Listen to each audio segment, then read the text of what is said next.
British advanced pain clinic నొప్పి మాయం surgery దూరం ఫర్ అపాయింట్మెంట్స్ 9155515563.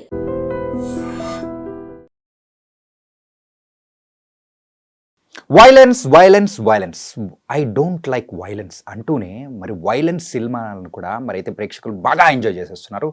అండ్ మరి లాస్ట్ ఇయర్లో రిలీజ్ అయిన కిల్ మూవీ, ఆ తర్వాత మలయాళంలో వచ్చిన మార్కో, అండ్ ఇప్పుడు ఫతే మూవీ, ఈ మూవీస్కి అయితే కలెక్షన్స్ మీద కలెక్షన్స్తో అందరూ కూడా బాగా ఎంజాయ్ చేస్తున్నారు. అండ్ ప్రజెంట్ అయితే ఫతే మూవీ గురించి, అసలు వైలెన్స్ మూవీస్ని ప్రేక్షకులు ఎక్కువగా ఎంజాయ్ చేస్తున్నారు. దీనికి గల కారణం ఏంటి అనేది కూడా ఈరోజు మనం మాట్లాడేసుకుందాం. మనతో పాటు కూడా ఉన్నారు ఫిలిం క్రిటిక్ సుబ్రహ్మణ్య శ్రీనివాస్ గారు. మరి ఈ వైలెన్స్ మూవీస్ గురించి ఆయన ఏం చెప్తాడో విందాం. Hi sir. హాయ్, ఎలా ఉన్నారు? ఫైన్ సార్, మీకు వైలెన్స్ అంటే బాగా ఇష్టమా? డిపెండ్స్ అండి. ఆ వైలెన్స్ ఎవరి మీద జరుగుతుంది. మంచి వాళ్ళ మీద జరిగితే బాధపడతాము, చెడ్డ వాళ్ళ మీద జరిగితే ఆనందంగా ఫీల్ అవుతాం.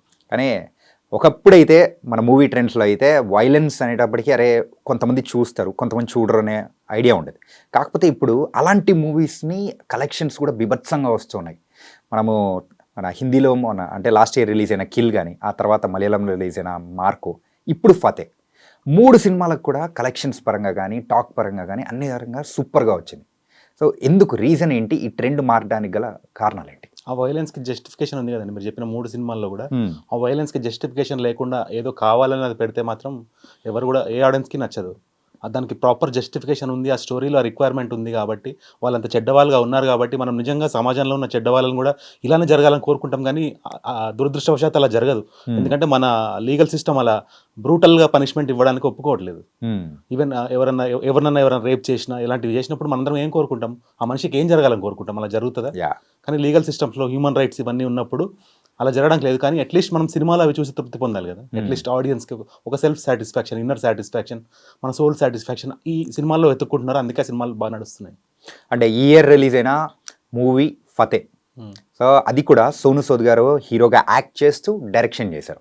మరి ఆ మూవీ ఇప్పుడైతే బాలీవుడ్లో కూడా ఈ ఇయర్ ఫస్ట్ మరి హిట్గా కూడా మరి ముందుకు వెళ్తూ ఉన్నారు. కలెక్షన్స్ పరంగా కూడా సూపర్గా ముందుకు దూసుకెళ్తూ ఉన్నాయి.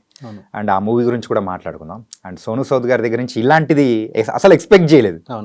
వి got an surprise package from him. అవును.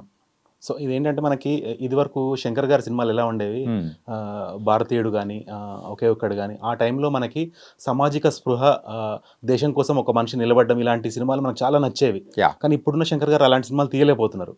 అయితే ఈ సోను సూద్ ఎవరైతే ఉన్నారో అప్డేటెడ్ శంకర్ అని చెప్పొచ్చు. Updated version of Shankar. ఎందుకంటే ఈ సినిమా చూస్తే మీకు అర్థమవుతుంది సైబర్ క్రైమ్స్ వల్ల ఎంతమంది లైఫ్ నాశనం అయిపోతున్నాయి, ఎంతమంది middle class and below middle class వాళ్ళు మోసపోయి ఒక ట్రాప్లో పడిపోయి, తెలియకుండానే ఒక ట్రాప్లో పడిపోయి మోసపోయి అది బయట చెప్పుకోలేక వాళ్ళలో వాళ్ళు అవమానం ఫీల్ అవుతూ ఎంతమంది చనిపోతున్నారు. ఫ్యామిలీస్ నాశనం అయిపోతున్నాయి. దానివల్ల ఒక దేశ వ్యవస్థ చిన్నాభిన్నం అయిపోయే స్టేజ్కి వచ్చేస్తుంది. అంటే ఈ సైబర్ క్రైమ్ అనేది యాక్చువల్గా 1990లో స్టార్ట్ అయింది మనకి.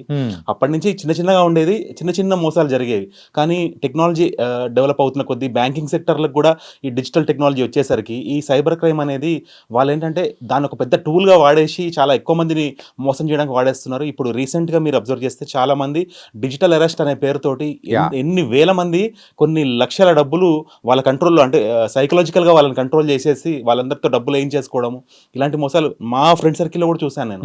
అంటే ఈ ఇన్ఫర్మేషన్ అవేర్నెస్ ఇచ్చే సినిమా ఇదని, యాక్చువల్లీ సైబర్ క్రైమ్ మీద ఒక మంచి అవేర్నెస్ సినిమా ఇదని చెప్పాలి. అండ్ ఇది ఒక జేమ్స్ బాండ్ ప్యాటర్న్ లో తీశారు. అంటే ఇది ఏదో లెక్చర్ లాగా కాకుండా ఒక జేమ్స్ బాండ్ ప్యాటర్న్ లో ఇండియన్ ప్రాబ్లమ్ కి సొల్యూషన్ గా చాలా బాగా తీశారు యాక్చువల్లీ సినిమాని. ఏంటంటే ఇందులో మీరు స్టార్టింగ్లో అన్నారు జస్టిఫికేషన్ అని చెప్పేసి, ఇప్పుడు జనరేషన్కి తగ్గట్టు ఇప్పుడు అందరికీ సూట్ అయ్యేటట్టు ఆ సైబర్ క్రైమ్స్ అనేది కూడా వాటి నుంచి ఎలా తప్పించుకోవాలి ఏంటి, ఆ పాయింట్ అనేదే ఈ మూవీ హిట్కి కారణం అనుకోవచ్చా? అవును, అదే అంటున్నా. ఇప్పుడు ఈ సైబర్ క్రైమ్ గురించి తెలియని చాలా మంది, అంటే ఇప్పుడు మనము యంగ్స్టర్స్ మనం ఉన్నాము, స్మార్ట్ ఫోన్స్ వాడతాము, స్మార్ట్ డివైసెస్ వాడతాము, కంప్యూటర్స్ టెక్నాలజీలో టెర్మినాలజీలో అప్డేట్ ఉంటాము. కానీ మనకంటే ముందు జనరేషన్ వాళ్ళు అంత పట్టించుకోరు ఈ టెక్నాలజీని కానివ్వండి. ఇలాంటి ఎవరైతే ఆ టెక్నాలజీని పట్టించుకొని అప్డేట్ అవ్వరో అలాంటి వాళ్ళని టార్గెట్ చేస్తున్నారు cyber criminals, cyber fraudsters. So అలాంటి వాళ్ళని ఏంటంటే ఆ సైకలాజికల్గా వాళ్ళని కంట్రోల్లో పెట్టేసుకొని వాళ్ళని భయపెట్టేసి మీ ఆస్తులన్నీ ఏదో జప్తు చేస్తున్నాము, మేము మీ పలానా డిపార్ట్మెంట్ నుంచి కాల్ చేస్తున్నామని చెప్తే వాళ్ళు నమ్మేసి నిజమేమో అనుకొని వాళ్ళకి సరెండర్ అయిపోయి వాళ్ళ బ్యాంక్ నుంచి డబ్బులు విత్డ్రా చేసి మరి వాళ్ళకి ఫ్రాడ్స్టర్స్కి వేసేయడం, ఆ తర్వాత కొన్ని రోజులకి అది తెలుసుకొని మేము మోసపోయాని తెలుసుకొని పోలీస్ స్టేషన్కి వెళ్ళి కంప్లైంట్ ఇవ్వడం, అవన్నీ జరుగుతున్నాయి. సో ఇలాంటి వాటికి ఏంటంటే ఇలాంటి సినిమాలు నిజంగా రావాలి. This is the really need of the hour. అంటే ఇంత మంచి సినిమా సోను సూద్ నుంచి రావడము, తన డైరెక్షన్లో రావడము నిజంగా commendable. So which ever is the biggest award ఏదైతే ఉంటుందో ఈ సోనూ సూద్ డిజర్వ్ చేస్తాడు for making such a good movie. Okay. Actually Covid టైంలో మీరు అబ్జర్వ్ చేస్తే చాలా మంది చాలా రకాలుగా హెల్ప్ చేశారు, కానీ సోనూ సూద్ చేసిన హెల్ప్ ప్రతి భారతీయుడు మనసు టచ్ చేసింది. అంటే he became a Masiha of India at that particular point of time. ఆ ఇమేజ్ అతని నుంచి పోవట్లేదు.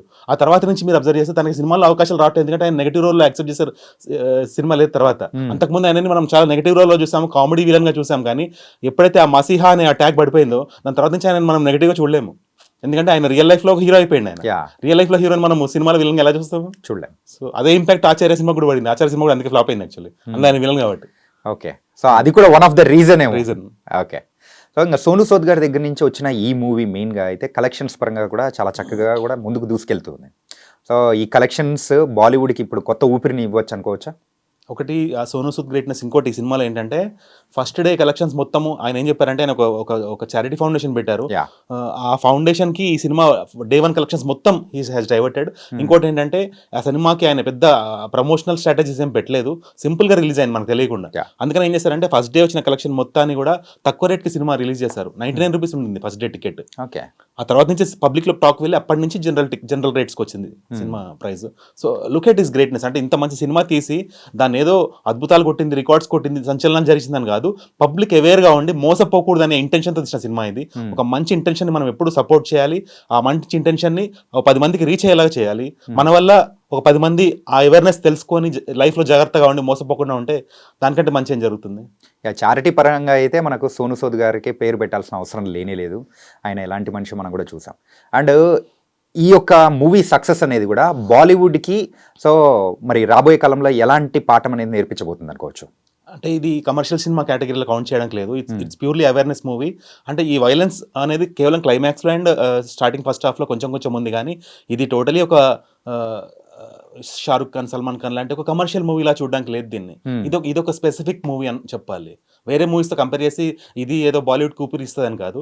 ఇది ఇండియా ఏదైతే ప్రాబ్లం ఫేస్ చేస్తుందో కరెంట్లీ పెద్ద ప్రాబ్లం, చాలా మంది ట్రాప్లో పడిపోతున్నారు కదా. డేటా బ్రీచ్ అండి. మీరు అబ్జర్వ్ చేస్తే మనమందరం అనుకుంటాము ఫైనాన్షియల్ బ్రీచ్ చాలా పెద్ద ప్రాబ్లం అనుకుంటాం, కానీ డేటా బ్రీచ్ అనేది మనము ఊహించలేనంత పెద్ద ప్రాబ్లం. ఇప్పుడు మనకి ఏ సెల్ ఫోన్ సిమ్ కార్డ్ కావాలన్నా ఏది కావాలన్నా మనము మన డేటాని ఇప్పుడు సబ్మిట్ చేస్తాము ఏదైతే వెండర్కి, అవునా కదా. ఆ డేటా ఎక్కడికి వెళ్తుందో మీకు ఏం తెలుసు? ఆ డేటా ఇప్పుడు మనందరికీ ఇట్లా మీకు లోన్లు ఇస్తామని యాడ్స్ అని ఎట్లా ఫోన్లు వస్తున్నాయి మనందరికీ? How do they know hour number? మన డేటా అనేది కూడా డేటా అమ్మేస్తున్నారు.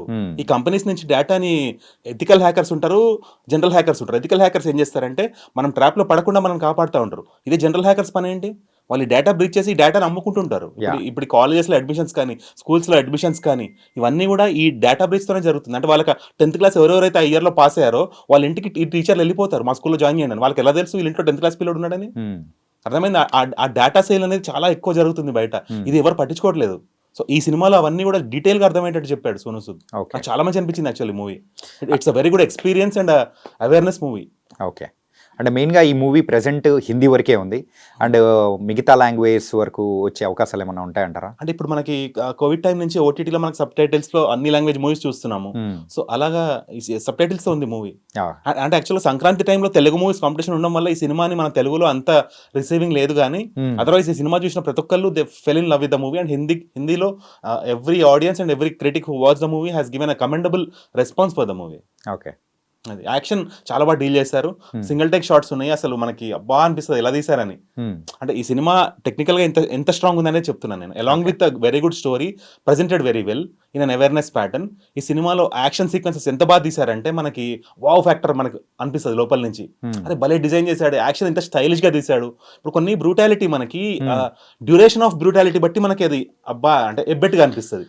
ఇలా డ్యూరేషన్ ఆఫ్ బ్రూటాలిటీ తగ్గించి ఆ స్టైలిష్ ప్రెజెంటేషన్ కి ఎక్కువ టైం ఇచ్చారు వాళ్ళు. దానివల్ల మనకి చూసే యాక్షన్ కూడా కొంచెం బ్రూటల్గా ఉన్నా కూడా మంచి అనిపిస్తుంది. కాకపోతే ఒకటి ఏ రేటెడ్ మూవీ అవడం వల్ల కొన్ని మల్టీప్లెక్సెస్లో చిన్నపిల్లల్ని అలౌ చేయట్లేదు. చిన్నపిల్లలు కూడా ఇది ఒక అవేర్నెస్ మూవీ యాక్చువల్లీ. ఆ ఏ రేటెడ్ లేకుండా ఉండుంటే బాగుండేది. ఇలాంటి అవేర్నెస్ మూవీస్కి ఏ రేటెడ్ ఇవ్వడం తప్పు. అంటే ఇందులో ఎలాంటి అబ్యూజివ్ కానీ వల్గారిటీ లేదు except for violence. Yeah, violence అనేది యూజువల్గా చిన్నపిల్లల వాళ్ళ మనస్తత్వం మీద కూడా కొంచెం మార్పులు తీసుకొని వస్తుందనే ఉద్దేశం కాబట్టి. మహాభారతంలో కూడా వైలెన్స్ ఉందండి, చెడు మీద మంచి వైలెన్స్ జరగాలి, కానీ చూపించే విధానంలో కూడా కొంచెం అక్కడ ఉన్న వాళ్ళకు లిబర్టీ అనేది లేకుండా అదే అండి నేను లేదు కాబట్టి ఒక తప్పు చేస్తే ఎలాంటి పనిష్మెంట్ పడుతుంది అనేది మైండ్ లో కూర్చోబెట్టాలి పిల్లలకి, అది కూడా అవసరమే. ఓకే, వాళ్ళు ఫ్యూచర్ లో పెద్దగా అయిన తర్వాత ఒక తప్పు చేయాలంటే భయపడాలి. నాకు చిన్నప్పుడు ఎప్పుడో మా సిస్టర్ అండి, నాకు ఒక సిస్టర్ ఉండేది, నైబర్ సిస్టర్, ఎప్పుడో నా చిన్నప్పుడు చెప్పింది ఇలా సిగరెట్ తాకూడదు, ఇలా గుట్కా రాంగ్ అని. అది నా మైండ్ లో ఫీడ్ అయిపోయింది, ఇప్పటికి వచ్చి నేను టచ్ చేయలేదు. నేను ఇప్పటికీ లిక్కర్ ఏది అలవాట్లేదు నాకు. నాకు సెన్సిటివ్ ఏజ్ లో మనకి ఏదైతే కూర్చోబెట్టేస్తాం మైండ్ లో అది ఉండిపోద్ది వాళ్ళకి. సో ఇలాంటివి అయితే అవసరము ఈ చిల్డ్రన్ కి కూడా. ఓకే, అంటే మెయిన్గా ఈ మూవీ పరంగా అయితే పాజిటివ్స్ అనేది మీరు చెప్పినట్టు stylish making and action sequence అనేది కూడా చాలా బ్రుటాలిటీ అనేది కూడా కొన్ని సెగ్మెంట్స్ వరకు పెట్టేసి దాన్ని స్టైలిష్గా డిజైన్ చేశారు. సినిమా డిపెండ్ అవ్వట్లేదు. యా, అండ్ అలాగే స్టోరీ ఒకటి and honestly the direction also. And coming to the negatives, ఈ మూవీ విషయంలో నెగిటివ్స్ అంటే మీరు ఏం చెప్తారు?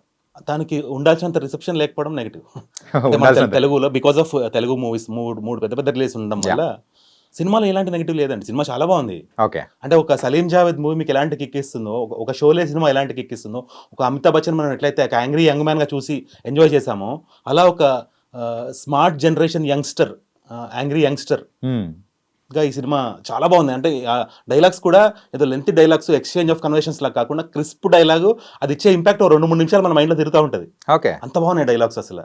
అండ్ యాజ్ ఎ ఫిల్మ్ క్రిటిక్గా అయితే మీరైతే ఫతే మూవీకి అయితే సో మంచి మార్క్స్ అనేది కూడా ఇస్తూ ఉన్నారు. ఖచ్చితంగా చూడాలండి, ప్రతి ఇండియన్ ఇలాంటి సినిమా చూడాలి. ఈ అవేర్నెస్ ప్రతి ఒక్కరు డిజర్వ్ చేస్తారు. అది అలాగే మనం స్టార్టింగ్లో కాన్వర్సేషన్ స్టార్ట్ చేసేటప్పుడు మనం మాట్లాడుకున్నాం, మెయిన్గా మూవీస్లో వైలెన్స్ అనేది ఎక్కువగా పెట్టుకుంటూ ముందుకెళ్తూ ఉన్న టైంలో ఇంతకుముందు అయితే హీరోస్ ఏ రేటెడ్ అనేది ఎవరైనా కానీ సర్టిఫికేట్ ఇచ్చారంటే కొంచెం జంకేవాళ్ళు, అరే ఏంటిది ఫ్యామిలీస్ వస్తారా వాళ్ళు వస్తారా అని ఆలోచించేవాళ్ళు. కానీ ఇప్పుడైతే ఆ ఆలోచనలు మొత్తం పక్కన పెట్టేసేసి సో దాని తగ్గట్టు ముందుకెళ్తూ ఉన్నారు. సో ఈ మార్పు గల రీజన్స్ ఏంటి? సొసైటీ ఎవాల్వ్ అవుతుందండి. అంటే మనకి ఎక్కడో మన చుట్టూ జరుగుతున్న వాళ్ళకి చాలా క్రైమ్స్ వచ్చేస్తున్నాయి. అంటే మన సరౌండింగ్స్లో క్రైమ్స్ చూస్తున్నాం. ఇదివరకు న్యూస్ పేపర్లో జరిగితే ఎక్కడో జరిగింది అనుకునే వాళ్ళం. కానీ ఆ క్రైమ్స్ అనేది ఆ క్రైమ్ చేసేవాళ్ళు మన చుట్టూ ఉండే వాళ్ళే, ఓహో వీడు ఇలా చేశాడా అని మనం ఆశ్చర్యపోయే స్టేజ్లోకి వచ్చేసాం. మనం కొన్ని న్యూస్లోకి వచ్చే వరకు కూడా మనకు తెలియదు వీడు ఎలాంటి వాడు, వీడు ఇలా చేస్తాడని. అవును కదా, అందరూ మంచి వాళ్ళనే ఫీలింగ్. మంచి వాళ్ళు ఎప్పుడు ఎలా ఉంటారంటే అందరు నాలానే మంచి వాళ్ళు అనుకుంటారు. అంటిల్ అండ్ అన్లెస్ వాళ్ళు పట్టుబడి ఆ క్రైమ్ బయటకు వచ్చే వరకు కూడా మనకు తెలియదు వాళ్ళు చెడ్డవాళ్ళని. అవును కదా. సో ఇలాంటి అవేర్నెస్ చాలా అవసరం అండి. అంటే సమాజంలో జరుగుతున్న గుడ్ మనం ఎంత కమెండబుల్గా చూస్తామో బ్యాడ్ కూడా తెలుసుకోవాల్సిన అవసరం ఉంది. ఆ బ్యాడ్ తెలిస్తేనే మనం అలర్ట్గా ఉంటాం. ప్రతి నిమిషం మనిషి ఇప్పుడు అలర్ట్గా ఉండాల్సిన పరిస్థితి. నెక్స్ట్ జనరేషన్ కూడా ఇవన్నీ తెలుసుకొని ఎంత జాగ్రత్తగా ఉంటే ఎంత మంచిది. ఎవరినంటే వాళ్ళని నమ్మేసి మోసపోవడము, ట్రాప్ అవ్వడం, ఇవన్నీ కూడా సెల్ఫ్గా ఫస్ట్ మనం ఎవరో వచ్చి హెల్ప్ చేయాలని కాదు, ఫస్ట్ మన కంట్రోల్ మన పరిధులు మనం క్రియేట్ చేసుకొని మనం ఎంత జాగ్రత్తగా ఉంటే ఎంత మంచిది. ఓకే, మనం ఏదో ట్రాప్లో పడిపోయి ఎవరో హెల్ప్ చేయాలని ఆశించేది కంటే కూడా మన ప్రికాషన్, మన ప్రివెన్షన్ మనం చూసుకోవాలి ఫస్ట్ లెవెల్. అంటే మెయిన్గా అయితే ఇప్పుడైతే హీరోస్ ఈ కైండ్ ఆఫ్ స్టోరీస్ని కూడా అందులో వైలెన్స్ ఉన్నా కానీ పర్లేదు, సో ఏ సర్టిఫికేట్ వచ్చినా పర్లేదు, so we're ready to show these kind of stories to the people అని కూడా రెడీ అయిపోతారు. ఆ చెడ్డ పని చేసిన వాడికి ఆ బ్రూటాలిటీ అనేది వాడి మైండ్ లో కూర్చోవాలి, నేను చేస్తే నన్ను కూడా ఇలా చేస్తారని. అందుకని నేను అంటున్నాను, అందుకనే జస్టిస్ అంటున్నాను, జస్టిఫికేషన్. అండ్ ఈ వైలెన్స్ సంగతి పక్కన పెడితే మెయిన్గా అయితే ఫతే మూవీలో అండ్ మ్యూజిక్ పరంగా ఎలా ఉంది సార్? ఈ సినిమాలో టెక్నికల్ డిపార్ట్మెంట్స్ గురించి చెప్పాలంటే along with direction we can see very good cinematography. నేను ఇందాక చెప్పాను కదా, సింగిల్ టేక్ లో ఒక పెద్ద యాక్షన్ సీక్వెన్స్ జరిగింది అంటే దానికి వాళ్ళు ఎంత ప్రాక్టీస్ చేసి ఉండాలి. కెమెరా మూమెంట్ కొంచెం స్లిప్ అయ్యి అటు ఇటు అయినా ఆ షాట్ మొత్తం మళ్ళీ తీయాల్సిన పరిస్థితి. దాంతోపాటు మనం ఎప్పుడు కూడా ఒక అద్భుతాన్ని మనం ఎప్పుడు ఫీల్ అవుతామంటే అది విజువల్గా బాగుండాలి, ఆడియోగా మనం వినేది బాగుండాలి. వినేది చూసేది రెండు మ్యాచ్ అయ్యి మనం సాటిస్ఫాక్షన్ పొందినప్పుడు ఆ తృప్తి మనకి we feel next level wow అనిపిస్తుంది. సో అది ఈ సినిమాలో మ్యూజిక్ పరంగా కూడా ఎక్కడ కూడా డిసప్పాయింట్ చేయలేదు. మ్యూజిక్ పరంగా కూడా సినిమా చాలా బాగుంది. సినిమాటోగ్రఫీ, టేకింగ్, యాక్షన్ సీక్వెన్సెస్, ఇలా ప్రతి ఆస్పెక్ట్, ఈవెన్ అతని ఆ హీరో యాటిట్యూడ్ ని కూడా చాలా బాగా ప్రెజెంట్ చేస్తారు యాక్చువల్లీ. అండ్ జేమ్స్ బాండ్ స్టైల్లో కూడా ఉంటుంది అని చెప్పేసి మీరు అన్నారు కాబట్టి first proper Indian James bond movie అని చెప్పాలి. First proper relatable practically applicable ఇలా ఉంటే బాగుంటుంది కదా అనిపిస్తుంది మనకి సినిమా చూసాక. ఇలా అవుట్ సోర్స్ చేసి మన ఇండియన్ హోమ్ మినిస్ట్రీ నిజంగా ఇలా అవుట్ సోర్స్ చేసి ఒక టీం ఇలా పెట్టి మనల్ని సైబర్ క్రైమ్ నుంచి కాపాడే ఒక టీం ఉంటే ఎంత బాగుంటుంది కదా అనే ఫీలింగ్ వచ్చింది సినిమా చూస్తే. సో ఈ జనరేషన్ కి జేమ్స్ బాండ్ మన సోను సూద్ అని మాత్రం ఈ మూవీ ద్వారా అర్థమైంది. This movie might have good amount of sequels also. Okay, so nice sir. అంటే ఫతే మూవీ గురించి అండ్ ప్రజెంట్ మూవీస్లో వస్తున్న వైలెన్స్ మూవీస్ని కూడా తీయడానికి హీరోస్ కూడా బాగా ఇష్టపడుతున్నారు, ప్రేక్షకులు కూడా బాగా రిసీవింగ్ అనేది కూడా అలా ఉంది కాబట్టి వైలెన్స్ ఎవరి మీద జరుగుతుంది అదే ఆ పర్స్పెక్టివ్ వెరీ ఇంపార్టెంట్. యా, మెయిన్గా స్టోరీకి తగ్గట్టు they are going with that. So thank you so much. And మరొక మూవీ దాంతో కూడా మళ్ళీ కలుద్దాం. Yeah. Thank you.